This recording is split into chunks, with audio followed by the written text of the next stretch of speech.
La la la la la la la la da dee da da da da da da da da da dum ba ba ba ba ba bum do do do do do la la la la la da da da da da dee.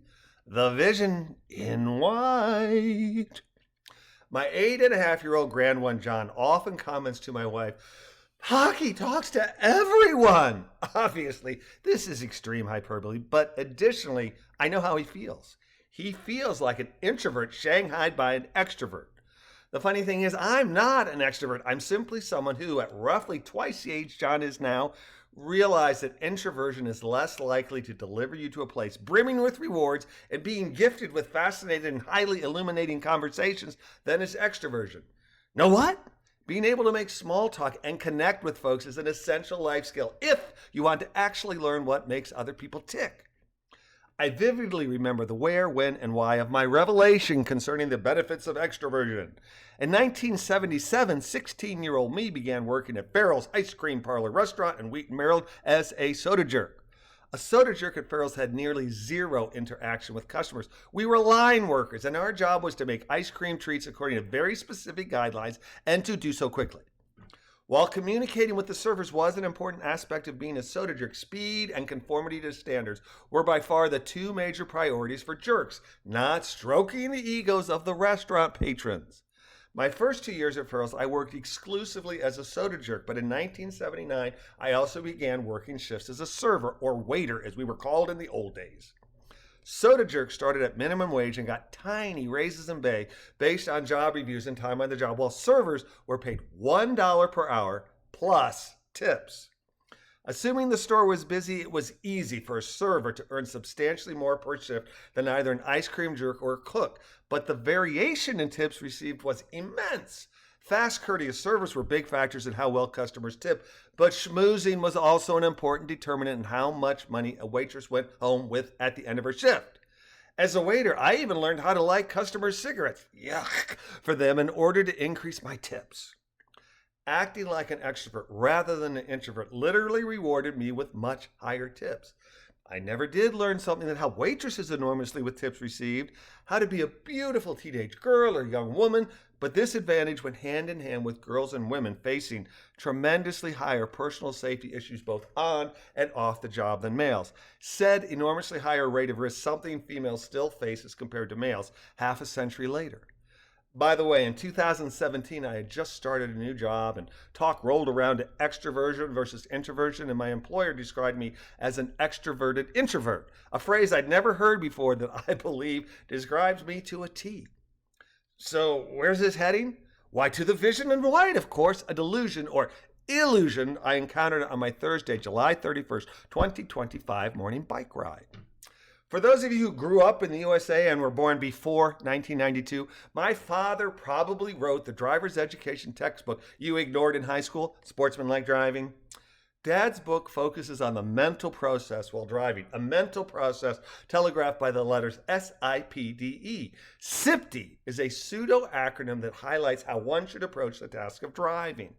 SIPDE is a reminder that while driving, we should constantly scan ahead to gather information, predict how the drivers around us are likely to respond to their surroundings, decide the safest response to our fellow drivers' actions, and execute those responses to keep us safe. Act proactively rather than reactively. Dad emphasized not fixating on what is immediately ahead of us as we drive. Rather, we should scan far ahead, alter our focus to what is immediately in front of us, as well as what is beside and following behind, and respond to the information before a crisis occurs in order to avoid collisions. And for the love of physics, do not tailgate. As a child, I grew up listening to and learning this. In addition to driver's education in high school, I took an advanced driving class in college, and 25 years later, I took the Motorcycle Safety Foundation's Beginner's Motorcycle course. All great things for anyone who drives a bus, truck, car, motorcycle, or bicycle. That 7/31/25 morning bike ride I mentioned, I began cycle commuting in 1980, and every year since I have cycled 5,000 plus miles per year, and just as I sipped when driving, I sipped when cycling. While cycling, I'm gathering information behind, close at hand, and far ahead. My gaze goes from my mirror to 30 feet ahead to as far as my eyes can see ahead of me and back again.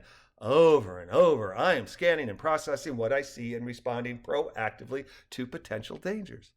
SIFTY is great, but when scanning far ahead, it's easy to see something that isn't there.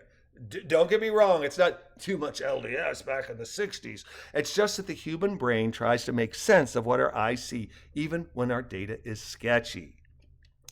When I shifted my focal point from close at hand to half a K up a hill, my brain provided me with a fascinating illusion. My last day of July illusion placed a woman standing on the sidewalk in an upscale neighborhood at 7 a.m. wearing a long white gown. There are occasions when my data-deprived brain creates an illusion that has a reasonable chance of being there, but my gal in a gown didn't seem a likely candidate for a true sighting. Instead, she was the result of my mind trying to make sense of what my eyes had witnessed.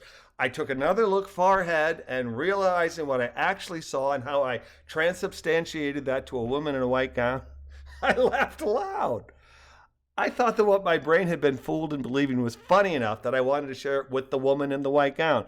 So as I came abreast of her on the opposite side of the street, I looked carefully at her in order to determine if she was a girl or a young woman. Had I deemed her a girl rather than an adult, I would have ridden by without saying anything. Remember my statement 13 paragraphs back about the threat to safety women encounter far more frequently than do men? I would not spoken to her had she been a girl, but seeing that she was a young woman, I said to her, "May I share something innocuous with you?" She looked up and over at me, smiled, and said, "Excuse me." I replied, "Down at the bottom of the hill, I looked up, and for a split second, I thought you were wearing a long white gown.